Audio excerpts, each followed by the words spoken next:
It's me, Maple Syrup Cosplay. And Lee-chan Cosplay. And we're here to introduce a brand new series we really want to start making videos of called What the Heck, Internet?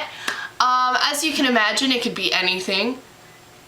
There's a lot of weird stuff on the internet. There's a lot of weird stuff on the internet, so we're really excited to start it. This first week, we decided to do something that I have not personally gotten into, but my fiance... Is he into it? No, he's not into it, okay. But he found it and shortly let me know, so I needed to let everyone else know. We're really excited about this, as you can imagine. Hopefully this will become a series. If it's something you're like, boo, stop making videos, you're noobs, then we might stop, but we're really excited about this. Might. Or we'll make more just to spite you. So we're really excited. We'll go ahead and start. So this first week is something that is both beloved personally by Allison, but has multiple, actually many movies made about it. Movies? Yeah. No. Movies made about the subject, not the context. Oh, okay. Yes. One of which is what? Dino King? Was that the one we watched the other day? I'll flash a children's movie. We'll flash an image of that. That's not the same as this. That is completely different. But as I just spoiled, we will be looking into the wonderful world of dinosaurs. Tell us, Allison, how much do you love dinosaurs? When I was really little, I wanted to be a dinosaur when I grew up. But then when I got a little bit older, like kindergarten, I wanted to be a paleontologist. So I knew a lot about dinosaurs, and I still know quite a bit about them. So it just ruins my childhood. It's beautiful. So what we're doing, as you can tell with dinosaurs, is what we like to call dinosaur erotica. Now, erotica means what? It's just like erotic literature? Yes. Yeah. So it has to do with smut, or doing the do. So as... I mean the dino do. Dinosaur erotica, which is basically this whole, there's a lot of books actually with it. Once again, my fiance doesn't read it. He found it for me and decided to let me know. If this is your thing, you do you, but this is not our thing. So we found many great titles, such as... A lot of titles, such as Taken by the Pterodactyl, Ravished by the Triceratops, which by the way, is like freaking tiny.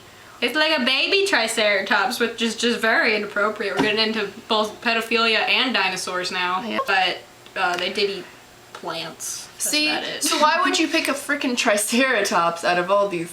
Nothing sexier than something with 3 horns. Because they're horny. Right, but the title we're going to read for you today, not the whole thing, but just the summary, is In the Velociraptor's Nest. Now, Allison, can you please describe what is on the front of this cover? Okay, well, it looks like there's like a Sahara Desert type look to the background. That's obviously just like a stock photo that got photoshopped into the green screen. Yeah. And then there's a very small Velociraptor who's standing like... Yeah, you can see like the edges, like almost a green screen edge of like the dinosaur. Mm-hmm. They didn't even try, they had a $2 budget. And then lying on the ground, on the foreground in front of him, is a black bikini clad blonde woman with flowing blonde hair looking up at the sky. So is this woman accurate to the times? Well, no, because she's a human. Yes, so that's one point. If they at least wanted to be like within the same, not even the same, like a closer epoch or eon, they could have like chosen a hominid instead of like a Homo sapien woman.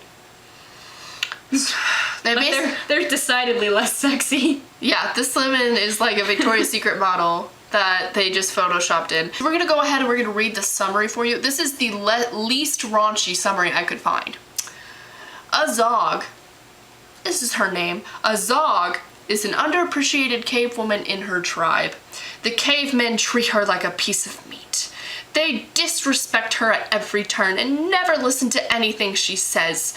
A Zog, because that's still her name, cannot change this unless she proves herself as a hunter. When she goes out in search of fresh meat, she discovers a clutch of baby velociraptors and decides to kill them and triumphantly bring them back to her tribe. That is, until the father shows up and blocks Azog's way out of the cave. Azog must use all of her womanly wiles to get out of the cave, which includes doing things she has never dreamed of, like being a mom. We don't know what it's about. I think the dad velociraptor is looking for a woman because his wife walked out on him, so he needs somebody to take care of the babies. Okay, but first of all, I'm pretty sure, I'm like 90% sure that velociraptors did not have their nests in caves.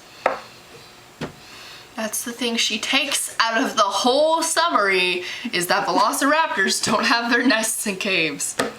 Nor, I'm pretty sure they didn't live in the Sahara Desert. Well, maybe he's a gentleman and a scholar velociraptor and is just trying to woo her. Or she's wooing him, I guess. She's proving to be a very capable woman by raising his children. And the cavemen treat her like a piece of meat. What is a dinosaur going to treat her as? A mother. That's Like, they're obviously carnivores, so obviously when a giant beast is trying to eat you, what are you gonna do? Seduce them. This is exactly how you seduce someone, is the shoulder thing.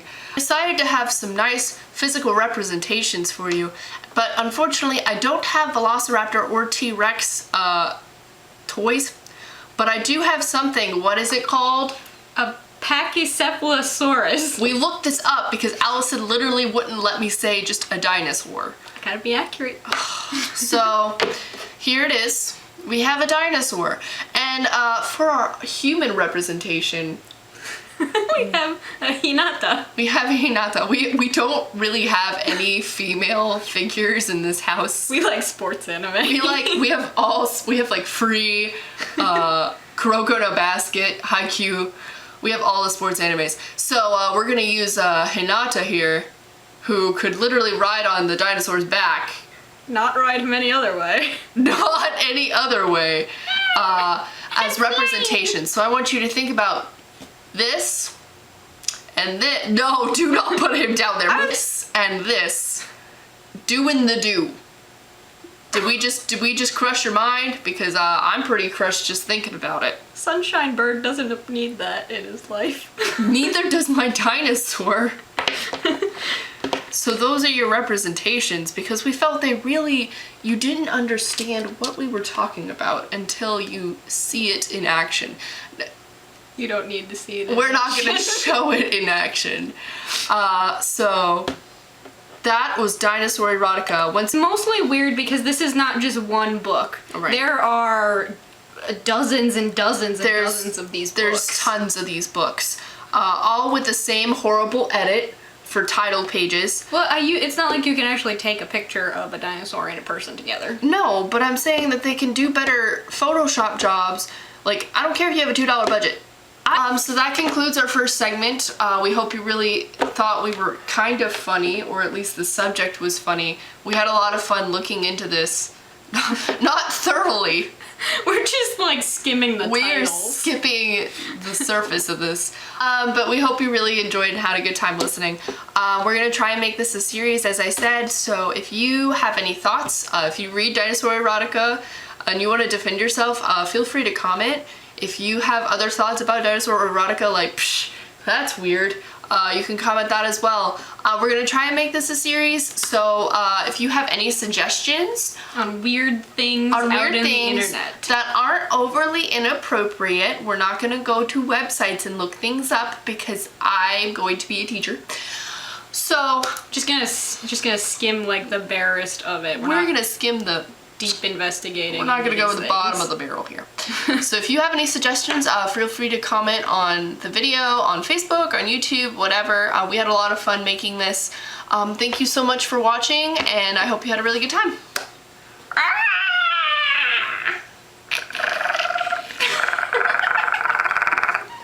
Nope.